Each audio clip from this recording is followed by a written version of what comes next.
তো আজকে যাচ্ছি নানিদের বাড়ি, অনেকদিন পর। সাথে ছিল আমার মা আর ভাগ্নি। মিষ্টি দোকানে প্রথমেই চলে আসি, নানির জন্য কিছু মিষ্টি নিয়ে নিই। সেখানে আমার নানি একা নেই, রয়েছে মামি, মামা আর মাসিরা। একটা সময় ঝাঁকানাকা করে টোটোতে চেপে পড়ি। আমার ভাগ্নির স্মাইলটা ছিল জাস্ট অসাধারণ। এবার টোটোতে যেতে আমার তো দুর্দান্ত লাগছিল। নানিদের বাড়ি আসতে আমার 5 মিনিট লাগে। এসে আমার মামাইতো ভাই আমাকে হাই করে দিয়েছে। মামিদের ছাদ থেকে নিচের ভিউটা ঠিক এরকম আসছিল, তাই ক্যাপচার করতে একদমই আমি ভুলিনি গো। আমাদের মামিদের পাখিগুলো কেমন অবশ্যই জানিও।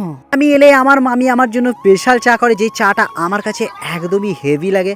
আবার দেখি আমার মাসিও বিভিন্ন রকমের খাবারগুলো রেডি। এই দেখো আমার সেই সুইট ভাই, যাকে আমি খুবই ভালোবাসি। আর এই দেখো আমার নানি, যার ভালোবাসাটা সবসময় আমার কাছে পরিপূর্ণ। একটা সময় মাসির বাড়িতে ডিম সিদ্ধ খেয়ে আর হালকা চায়ে চুমুক দিয়ে আমার ছোট ভাইয়ের সাথে একটা সুইট সেলফি তুলে আজকে মিনি ভ্লগ শেষ করলাম।